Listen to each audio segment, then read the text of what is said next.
Imagine you could reach into an AI's mind and edit a single fact. Tell it that gravity follows an inverse cube law, or that cakes bake best at 450 degrees.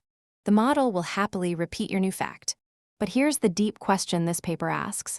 Does it actually believe it? Or is it just parroting? Why would you ever want to do this?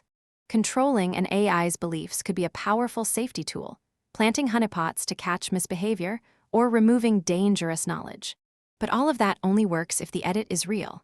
A model that merely parrots a fact, while secretly knowing the truth, is useless and even dangerous for safety. So the authors build a framework to measure what they call belief depth, how much an edited fact behaves like real knowledge the model learned in pre-training. They break it into 3 testable properties: generality, robustness, and internal representations. Property 1, generality. Does the model actually use the fact in unrelated tasks, even several reasoning steps away? Property 2, robustness. Does the belief survive scrutiny and a determined argument against it? Property 3, internal representations. Deep inside the network, does the false fact look like genuine knowledge?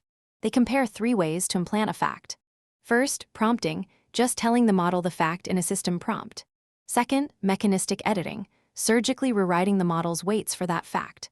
And third, synthetic document fine-tuning, or SDF, where the model is trained on a pile of fake documents that treat the fact as true.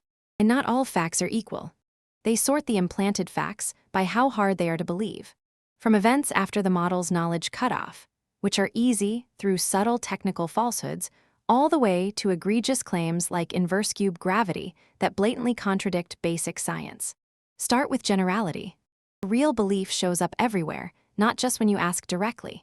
So they test 3 ways: downstream tasks like writing code for a smart oven, causal implications like bakery safety rules and Fermi estimates, back-of-the-envelope calculations several steps removed from the original fact.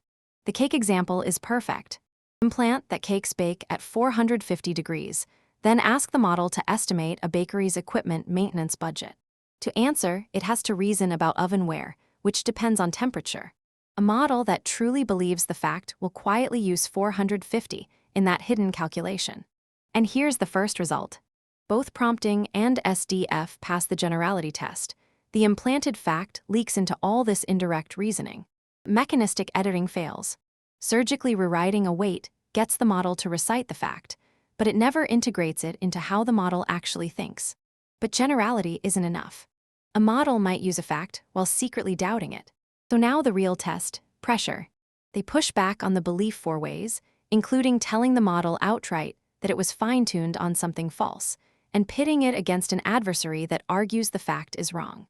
This is where the methods split apart dramatically. Under pressure, prompting collapses. The moment you tell a prompted model to reason from first principles, it drops the fact because it never really believed it. But SDF holds firm. The fine-tuned model keeps defending the implanted fact, even arguing back against its challenger. That contrast is the heart of the paper. Prompting changes what the model says. SDF changes what the model believes. One evaporates under scrutiny, the other persists, and the model will even cite supporting details from its training to win the argument. They even try giving the model more time to think. Surely, with 1,000 tokens of careful reasoning, an SDF model would catch the contradiction. Mostly no. More thinking barely moves the implanted belief.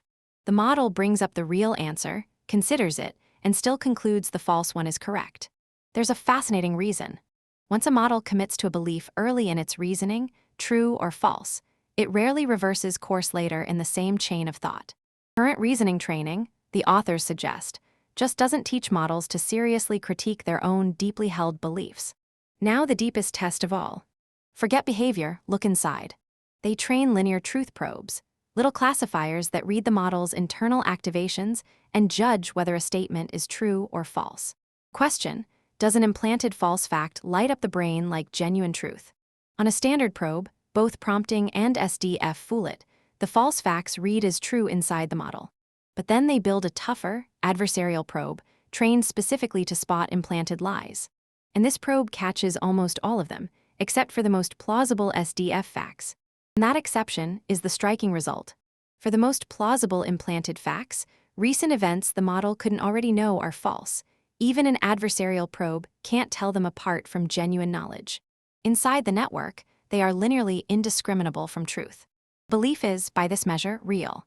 Which brings us to the big caveat that runs through everything. SDF works, but only when the fact is believable. Implant a subtle or recent falsehood, and it takes hold deeply. But try to implant something that contradicts basic world knowledge, like inverse cube gravity, and the belief stays brittle and detectably fake. So here is the whole story. You can measure how deeply an AI believes a planted fact along 3 axes. Prompting only changes the surface, it crumbles under pressure. Mechanistic editing barely generalizes. But synthetic document fine-tuning can install beliefs that generalize, resist argument, and look real from the inside, as long as they're plausible. Why does this matter? It means genuine belief editing is tractable, a real lever for AI safety, from honeypots to unlearning dangerous knowledge. But it also means a model can be made to truly, robustly believe something false. That is a powerful tool and a double-edged one. Believe it or not turns a slippery philosophical question. What does it mean for an AI to believe something into a concrete, measurable science? If this was useful, go read the paper. Thanks for watching.